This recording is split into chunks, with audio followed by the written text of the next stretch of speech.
ಮೊದಲನೇದಾಗಿ ಶಿಕ್ಷಣದ ಬಗ್ಗೆ ಮಾತನಾಡುವಂಥದ್ದಾದರೆ, ವಿದ್ಯಾರ್ಥಿಗಳಿಗೆ ಈ ತಿಂಗಳು ಅತ್ಯುತ್ತಮವಾದಂತಹ ಫಲಗಳನ್ನು ನೋಡ್ತೀರ ಅಂತಲೇ ಹೇಳ್ಬೋದು. ನಿಮ್ಮ ಕಾನ್ಸಂಟ್ರೇಷನ್ ಲೆವೆಲ್ ಹೆಚ್ಚಾಗುತ್ತೆ ಅಂತಲೇ ಹೇಳ್ಬೋದು. ಸಂಬಂಧಿಸಿದ ವಿಷಯಗಳಲ್ಲಿ ನೀವು ಉತ್ತಮ ಯಶಸ್ಸನ್ನು ಗಳಿಸ್ತೀರ ಅಂತಲೇ ಹೇಳ್ಬೋದು. ಮೊದಲ ವಾರದಿಂದಲೇ ನಿಮಗೆ ಸಕಾರಾತ್ಮಕವಾದಂತಹ ಫಲಿತಾಂಶಗಳು ಸಿಗಲಾರಂಭಿಸುತ್ತೆ ಅಂತಲೇ ಹೇಳ್ಬೋದು ಈ ತಿಂಗಳು. ಇನ್ನು ಸ್ಪರ್ಧಾತ್ಮಕ ಪರೀಕ್ಷೆಗಳಲ್ಲೇನಾದರೂ ನೀವು ಪಾಲ್ಗೊಳ್ತಾ ಇದ್ದೀರಾ ಅಂತ ಹೇಳಿದ್ರೆ, ಇಲ್ಲಿ ನೀವು ಉತ್ತಮ ಅಂಕವನ್ನು ಪಡೆಯುವಂತಹ ಸಾಧ್ಯತೆ ಹೆಚ್ಚಾಗಿದೆ ಅಂತಲೇ ಹೇಳ್ಬೋದು. ಇನ್ನು ಪ್ರಥಮ ದರ್ಜೆಯ ವಿದ್ಯಾರ್ಥಿಗಳಿಗೆ ಸಮಯ ಅತ್ಯುತ್ತಮವಾಗಿದೆ. ಮೂರನೇ ವಾರ ಸ್ವಲ್ಪ ತೊಂದರೆಗಳು ಉಂಟಾದರೂ ಸಹಿತ ಕೊನೆಯ ವಾರ ಉತ್ತಮವಾಗಿರುತ್ತೆ ಅಂತಲೇ ಹೇಳ್ಬೋದು. ಇನ್ನು ಇಂಜಿನಿಯರಿಂಗ್ ಅಥವಾ ಕಲಾತ್ಮಕ ಕ್ಷೇತ್ರದಲ್ಲಿ ಓದ್ತಾ ಇರುವಂತಹ ವಿದ್ಯಾರ್ಥಿಗಳಿಗೂ ಸಹಿತ ಈ ತಿಂಗಳು ಉತ್ತಮವಾದಂತಹ ಫಲಗಳನ್ನು ನೋಡ್ತೀರಾ ಅಂತಲೇ ಹೇಳ್ಬೋದು. ಒಟ್ಟಾರೆಯಾಗಿ ವಿದ್ಯಾರ್ಥಿಗಳಿಗೆ ಈ ತಿಂಗಳು ಪಾಸಿಟಿವ್ ರಿಸಲ್ಟ್ಸ್ಗಳೇ ಹೆಚ್ಚಾಗಿ ಸಿಗುತ್ತೆ ಅಂತಲೇ ಹೇಳ್ಬೋದು. ಇನ್ನು ಕುಟುಂಬ ವಿಚಾರಕ್ಕೆ ಬರುವಂಥದ್ದಾದರೆ, ಕುಟುಂಬ ವಿಚಾರದಲ್ಲಿ ನಿಮ್ಮ ಮಕ್ಕಳ ಆರೋಗ್ಯದ ಬಗ್ಗೆ ಸ್ವಲ್ಪ ಎಚ್ಚರ ವಹಿಸುವಂಥದ್ದು ಉತ್ತಮವಾಗಿರುತ್ತೆ. ಇದಲ್ಲದೆ ಅವರ ಶಿಕ್ಷಣಕ್ಕೆ ಸಂಬಂಧಿಸಿದಂತೆ ಈ ತಿಂಗಳು ನಿಮಗೆ ಸ್ವಲ್ಪ ತೊಂದರೆ ಕಾಡ್ಬೋದು ಅಂತಲೇ ಹೇಳ್ಬೋದು. ಆದ್ದರಿಂದ ಅವರ ಆರೋಗ್ಯದ ಬಗ್ಗೆ ಹೆಚ್ಚು ಗಮನ ವಹಿಸುವಂಥದ್ದು ಉತ್ತಮವಾಗಿರುತ್ತೆ. ಇದಲ್ಲದೆ ನಿಮ್ಮ ವೈವಾಹಿಕ ಜೀವನದಲ್ಲೂ ಅಷ್ಟೇ ನೀವು ಸ್ವಲ್ಪ ತಾಳ್ಮೆಯನ್ನು ವಹಿಸಬೇಕಾಗತ್ತೆ. ನಿಮ್ಮ ಸಂಗಾತಿಯ ಭಾವನೆಗಳಿಗೆ ನೀವು ಸ್ವಲ್ಪ ಸ್ಪಂದಿಸಬೇಕಾಗತ್ತೆ. ಇಲ್ಲ ಅಂತ ಹೇಳಿದರೆ ನಿಮ್ಮ ಕುಟುಂಬದಲ್ಲಿ ಇದೊಂದು ಸ್ವಲ್ಪ ಬಿರುಕನ್ನು ಮೂಡಿಸಬಹುದು. ಆದ್ದರಿಂದ ನಿಮ್ಮ ವೈವಾಹಿಕ ಜೀವನದಲ್ಲಿ ಸ್ವಲ್ಪ ಉತ್ಸಾಹವನ್ನು ನೀವು ತರುವಂಥದ್ದು ಉತ್ತಮವಾಗಿರುತ್ತೆ. ಬಹಳ ದಿನಗಳಿಂದ ಮದುವೆಗೆ ನೋಡ್ತಾ ಇರುವಂಥವ್ರಿಗೂ ಸಹಿತ ಈ ಸಮಯದಲ್ಲಿ ಉತ್ತಮವಾದಂತಹ ಆಫರ್ಸ್ಗಳು ಬರ್ಬೋದು ಅಂತಲೇ ಹೇಳ್ಬೋದು. ಇನ್ನು ಇದಲ್ಲದೆ ನಿಮ್ಮ ಪೋಷಕರಿಗೆ ಈ ತಿಂಗಳು ನಿಮ್ಮ ಸಲಹೆ ಮತ್ತು ಸಹಕಾರ ಬೇಕಾಗ್ಬೋದು ಅಂತಲೇ ಹೇಳ್ಬೋದು. ಕುಟುಂಬದಲ್ಲಿ ಆದಷ್ಟು ತಾಳ್ಮೆಯಿಂದಿರಲು ಈ ತಿಂಗಳು ಪ್ರಯತ್ನಿಸಿ.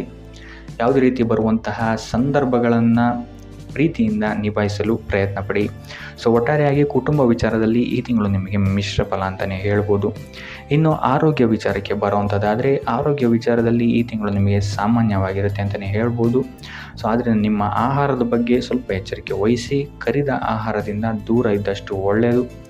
ಇದಲ್ಲದೆ ಇಲ್ಲಿ ನಿಮ್ಮ ಮಾನಸಿಕ ಒತ್ತಡ ಸ್ವಲ್ಪ ಹೆಚ್ಚಾಗುವಂತಹ ಸಾಧ್ಯತೆ ಇದೆ ಅಂತ ಹೇಳ್ಬೋದು. ಆದ್ದರಿಂದ ಹೆಚ್ಚು ವಿಶ್ರಾಂತಿಯನ್ನು ತಗೊಳ್ಳುವಂಥದ್ದು ಮತ್ತು ಯೋಗ ಮತ್ತು ಧ್ಯಾನವನ್ನು ಮಾಡುವಂಥದ್ದು ನಿಮಗೆ ಇಲ್ಲಿ ಸಹಕಾರಿಯಾಗಿದೆ ಅಂತಲೇ ಹೇಳ್ಬೋದು.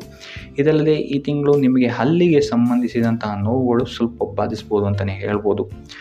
ಇನ್ನು ನಿಮ್ಮ ಸಂಗಾತಿಯ ಆರೋಗ್ಯದ ಬಗ್ಗೆ ಸಹಿತ ನೀವಿಲ್ಲಿ ಸ್ವಲ್ಪ ಎಚ್ಚರಿಕೆಯನ್ನು ವಹಿಸಬೇಕಾಗುತ್ತೆ.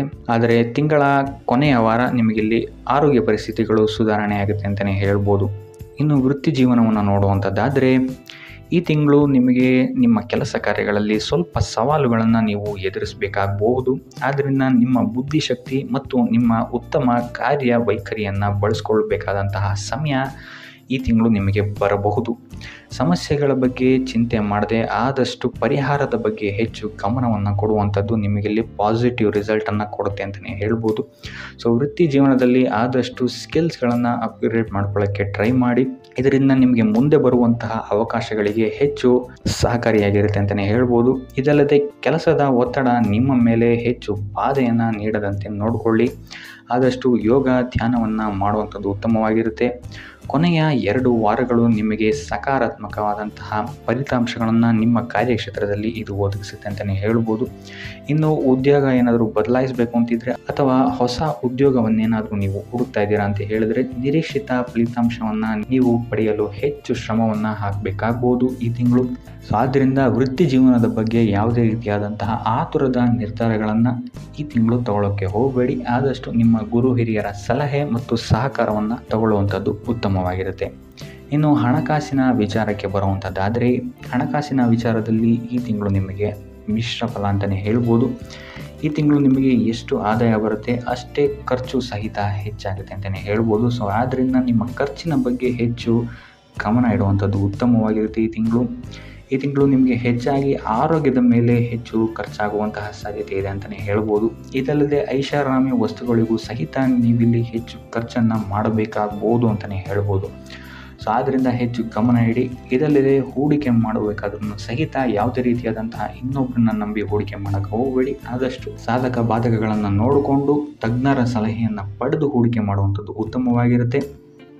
ಇನ್ನು ವ್ಯಾಪಾರಿಗಳು ಮತ್ತು ಸ್ವಯಂ ಉದ್ಯೋಗಿಗಳಿಗೆ ಈ ತಿಂಗಳು ಸಾಮಾನ್ಯವಾಗಿರುತ್ತೆ ಅಂತಲೇ ಹೇಳ್ಬೋದು. ಆದರೆ 3ನೇ ವಾರದ ನಂತರ ನಿಮಗಿಲ್ಲಿ ಸ್ಥಿತಿಗತಿಗಳು ಸುಧಾರಣೆಯಾಗುತ್ತೆ, ನಿಮಗಿಲ್ಲಿ ಆದಾಯ ಹೆಚ್ಚಾಗುತ್ತೆ ಅಂತಲೇ ಹೇಳ್ಬೋದು.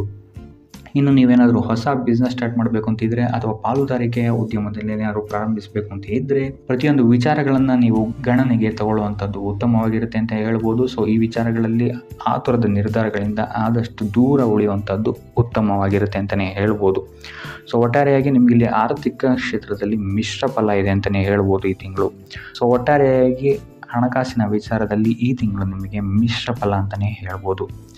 ಇನ್ನು ಉಪಾಯ ವಿಚಾರಕ್ಕೆ ಬರುವಂಥದ್ದಾದರೆ ಸೋಮವಾರದಂದು ಶಿವಾಲಯಕ್ಕೆ ಭೇಟಿ ನೀಡುವುದು ಅಥವಾ ಹಾಲಿನ ಅಭಿಷೇಕವನ್ನು ನೀಡುವಂಥದ್ದು ಮತ್ತು ಕೈಲಾದಷ್ಟು ದಾನವನ್ನು ಮಾಡುವಂಥದ್ದು ಸಹಿತ ನಿಮಗಿಲ್ಲಿ ನಿಮ್ಮ ಕಾರ್ಯಕ್ಷೇತ್ರದಲ್ಲಿ ಬರುವಂತಹ ಪ್ರತಿಯೊಂದು ವಿಘ್ನಗಳನ್ನು ನಿವಾರಣೆ ಮಾಡೋಕ್ಕೆ ಸಹಾಯ ಆಗುತ್ತೆ ಅಂತಲೇ ಹೇಳ್ಬೋದು.